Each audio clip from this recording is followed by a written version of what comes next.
Fala, sexto ano, tudo bem? Hoje a gente vai continuar nossa matéria de história e vamos trabalhar o capítulo 12, a crise da República Romana, tá bom? Essa matéria ela é bem simples, eu acho que a gente não vai ter muita dificuldade para estudar, tá bom?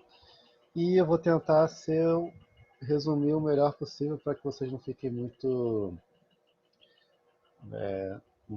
pressionados, não tenham muita coisa para terem que estudar, tá bom? Tá todo mundo mais cansado dessa etapa do ano, né? Então vamos lá. Gente, vamos lá.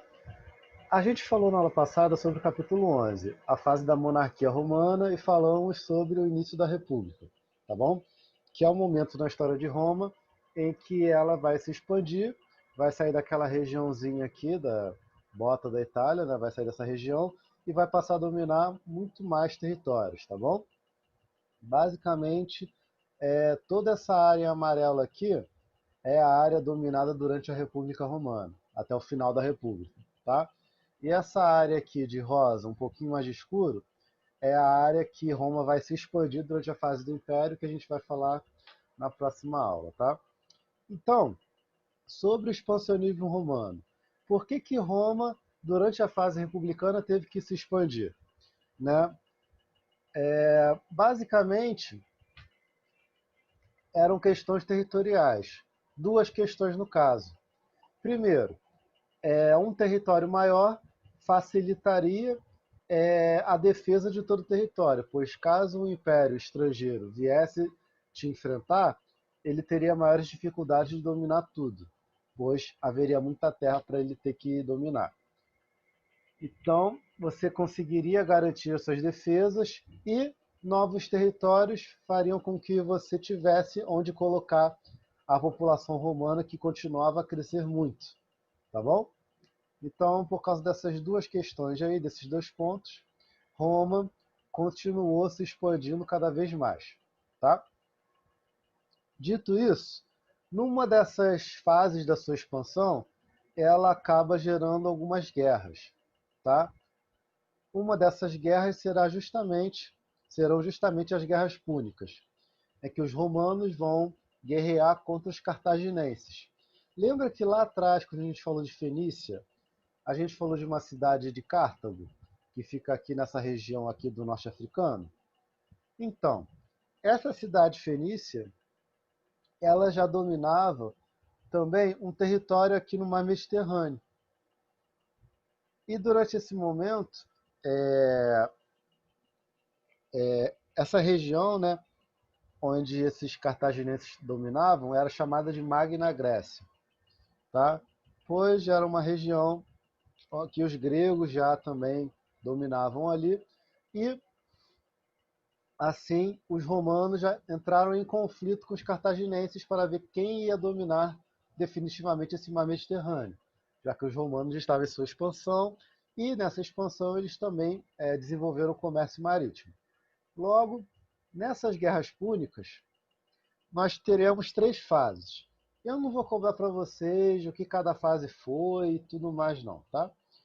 Eu só quero que vocês saibam o seguinte: houveram três fases em períodos diferentes, tá? E no final disso tudo, os romanos venceram definitivamente. Tá? E quais foram as consequências dessas guerras púnicas para os romanos? Aqui na página 235 vem falando aí as consequências principais, tanto das guerras púnicas como da expansão da Roma antiga nessa fase aí que a gente está falando. Tá? Primeiro, ao dominar o mar Mediterrâneo, os romanos se estabelecem como o estado mais poderoso da Europa, tá? Então há uma hegemonia romana, ou seja, que na Europa não tem ninguém mais poderoso do que os romanos, tá? Isso ali por volta do século 3 antes de Cristo, que é onde começaram as guerras púnicas, tá? Além disso, a vitória nessas batalhas, tanto contra os cartaginenses como outros povos, fez com que o comércio romano se fortalecesse. E nesse fortalecimento vão surgir novas classes sociais. Uma serão os homens novos. Quem eram os homens novos? Eram pessoas que acabaram enriquecendo com o comércio durante esse expansionismo E sua influência ficou tão grande que essas pessoas passaram a entrar no Senado romano e fazer parte do Senado. Então, por que homens novos? Porque eram as primeiras pessoas de suas famílias já a entrarem no Senado romano. E quando elas entravam, eram chamadas de homem novo. Por isso, homens novos. E esses homens novos, por serem de uma tradição comercial e não enriquecerem através da terra como os patrícios, acabaram disputando o poder com eles. Além disso, os militares, com suas conquistas nessas batalhas, acabou fazendo com que o grupo dos cavaleiros também crescesse socialmente e também disputasse o poder. Tá bom? Isso tudo foi fazendo com que os patrícios do Senado cada vez mais tivessem concorrência nas decisões políticas romanas. Tá bom? Além disso, nós temos o aumento do número de escravos. Como a gente já falou, uma das formas de você se transformar em escravo na Idade Antiga é através de guerra.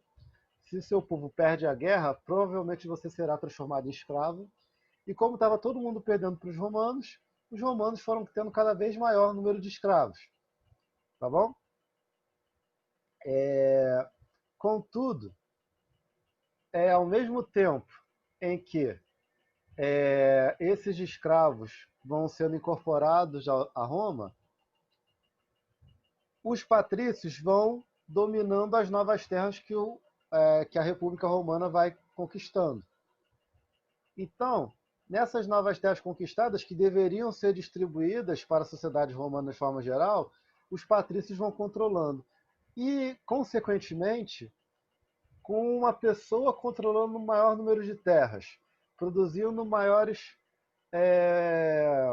mercadorias agrícolas, né? E por aí vai, o pequeno proprietário, o pequeno e médio proprietário, não vai conseguir vender tanto quanto os fazendeiros de um grande número de terras. Consequentemente, o pequeno proprietário não vai ter como sobreviver. E a única saída desse cara é vender a sua terra pequena que possui para o patrício controlar e aí ir trabalhar na terra do patrício. Então, o que eu estou dizendo? Que a concentração de terra já aumenta e a desigualdade social também, já que o pobre cada vez fica mais pobre e o rico cada vez fica mais rico, bom, bom, bom, bom. Então, é isso que vai acontecendo na sociedade romana. Só que, com essa expansão, conflitos passam a surgir. Um dos conflitos é justamente a disputa de poder político que eu falei agora, dos homens novos de cavaleiros contra os patrícios. Tá? Além disso, os plebeus, que são aquelas pessoas que durante muito tempo não eram consideradas cidadãs, e como a gente já falou, entraram em greve, buscaram seus direitos, lutaram por seus direitos, e agora têm os seus direitos já atendidos, eles têm toda uma assembleia voltada apenas para os plebeus votarem, discutirem leis e pressionarem o Senado. Esses plebeus vão cada vez mais exigir que os seus direitos sejam atendidos. Então, a gente está agora na página 237, tá? Então, nessas reivindicações dos plebeus, próprios patrícios do Senado, com uma visão mais progressista, com uma visão de melhorar a situação, tentam criar leis que vão beneficiar os plebeus. Um desses caras vai ser o Tibério Graco, tá? Que foi eleito para o Tribunal da Plebe para defender o direito dos plebeus. E o que o Tibério Graco fez? Ele propôs uma reforma agrária. Ele criou uma lei da reforma agrária. E essa reforma dizia o seguinte: cada pessoa, cada patrício, né, cada dono de terras, a sua terra poderia ter no máximo 309 acres de extensão. Passou disso, a sua terra seria redistribuída para outra pessoa. E as terras públicas seriam distribuídas aos plebeus.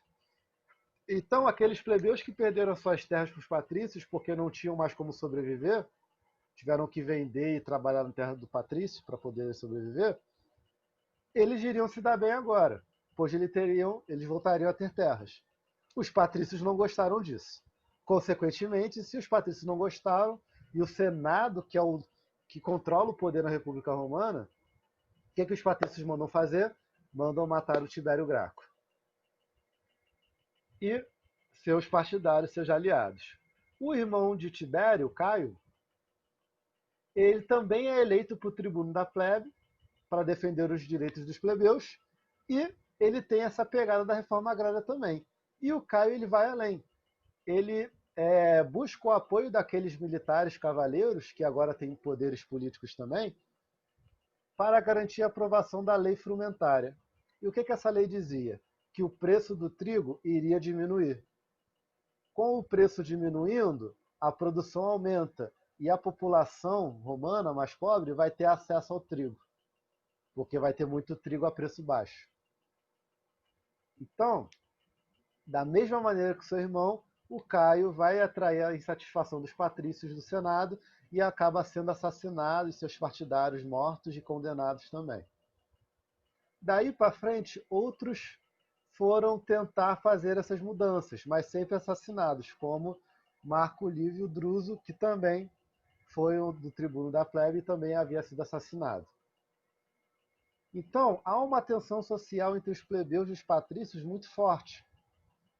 Além disso, como Roma passou a dominar tantos povos diferentes e acabou aumentando de uma forma muito considerável, e incorporou um grande número de escravos, esses escravos passaram a se rebelar, passaram a se revoltar. E uma das revoltas de escravos mais famosas é a revolta de Espartaco, que ocorre entre 73 e 71 a.C. Aquele filme O Gladiador, a história do gladiador não é uma história real, mas um dos elementos que inspiram a história é justamente a revolta de Espartaco, tá?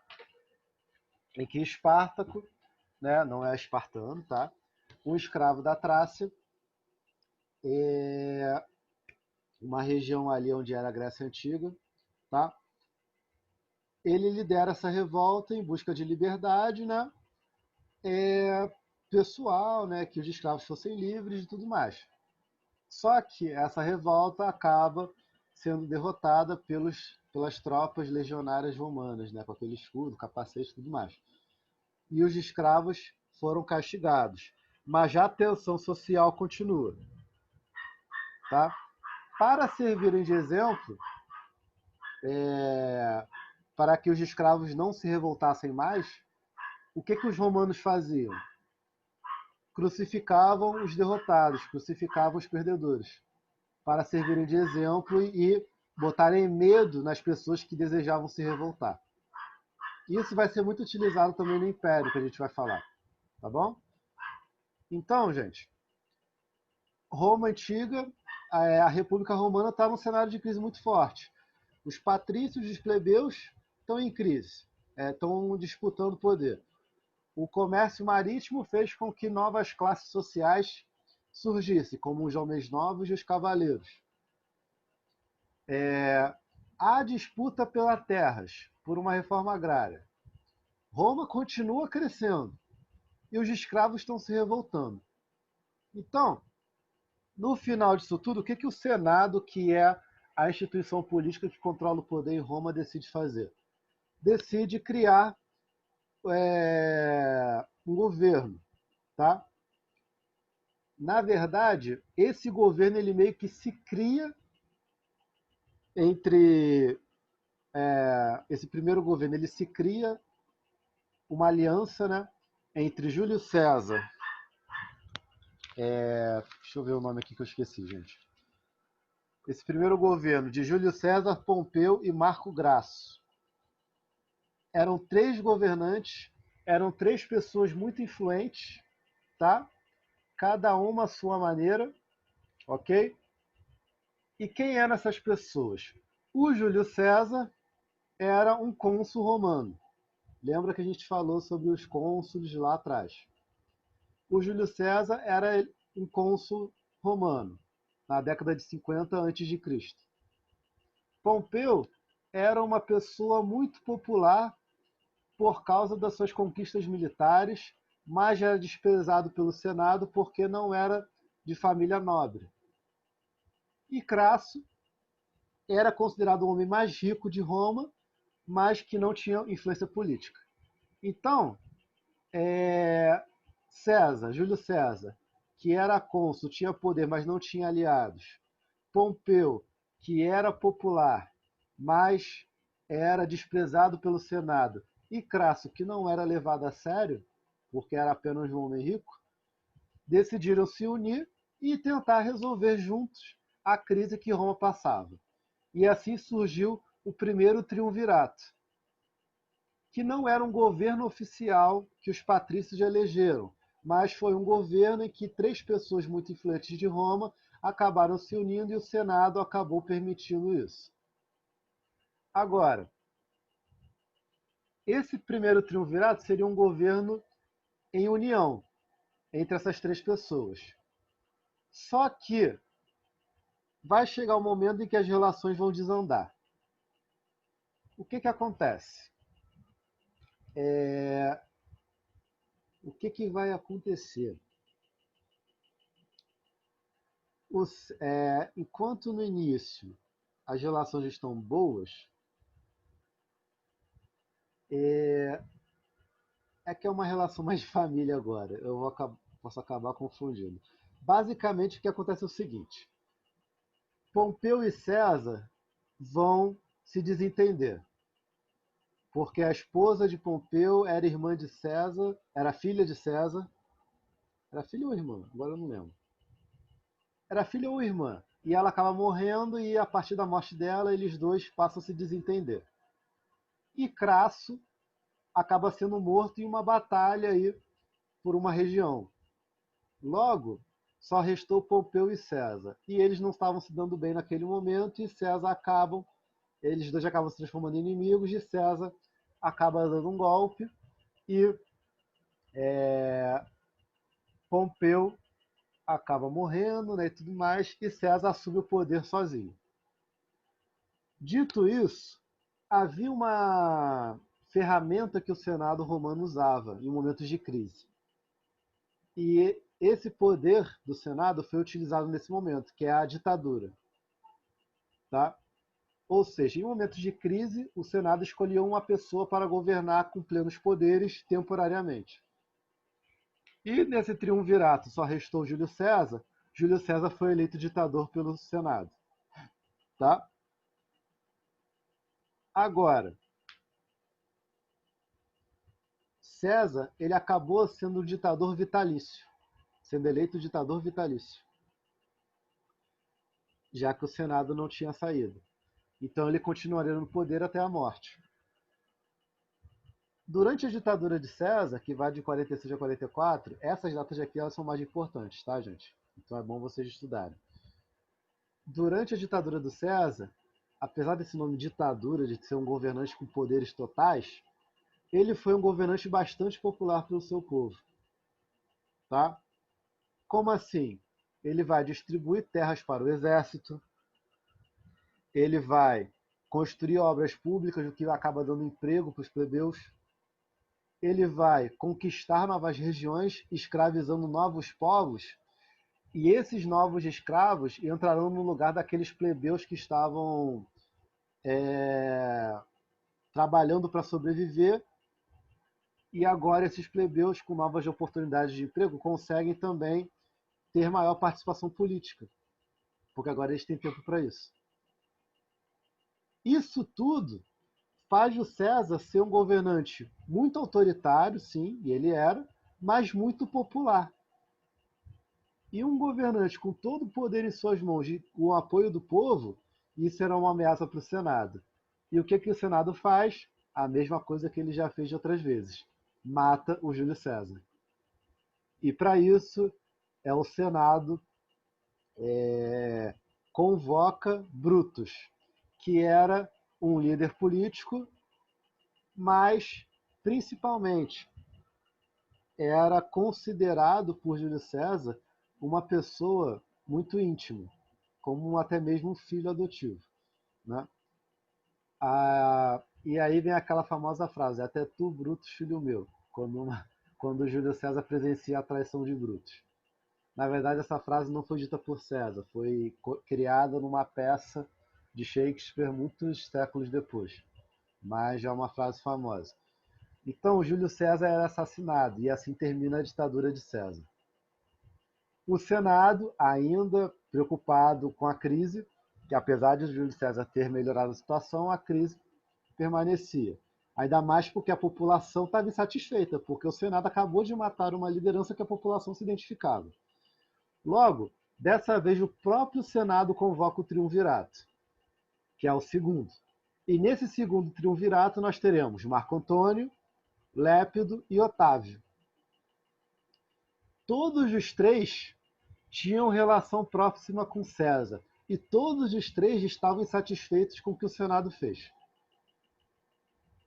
Agora, nem todos os três são aliados. O que vai acontecer? O Lépido era uma pessoa mais neutra. Era a pessoa que tentava mediar os conflitos entre os triunvíros, que é o nome desses caras. Cada um é um triunviro que forma o triunvirato. Então, o Lépido era o cara mais de boa. Já o Marco Antônio e o Otávio se odiavam. Tá? Todos queriam vingar o César, o Júlio César, mas o Marco Antônio e o Otávio não se gostavam. No final das contas, Lépido fica isolado, Marco Antônio e Otávio disputam entre si e Otávio derrota Marco Antônio, que havia inclusive se aliado a Cleópatra, que a gente já falou um pouquinho. Então, e depois vence também Lépido. E assim Otávio vira o único triunviro, parecido com o que o Júlio César fez. E detalhe, Otávio, esse sim era filho adotivo do César. Só que o Otávio não ia fazer a mesma coisa que o César fez. O César permitiu que o Senado continuasse tendo poder, né? Apesar de que o César tinha o poder total. O Otávio não. O Otávio ficou acima do Senado e foi eleito Augusto. Ou seja, a partir de Otávio, desse nome, desse título Augusto, ele é declarado imperador de Roma e inicia-se a fase do Império Romano, que vai ser diferente da fase da República. Por quê? Porque no Império Romano o Senado tem que abaixar a cabeça. Tá? E o Otávio, ele vai ser muito importante, vai ser muito esperto, porque ele vai tirar poder do Senado para que o Senado não mande matar ele, como foi o caso do Júlio César. Tá? E essa fase do Império Romano a gente vai estudar no capítulo 13, que é a última fase da Roma Antiga. Tá bom? Então é isso. Eu vou voltar em algumas partes desse capítulo no Zoom, tá bom, gente?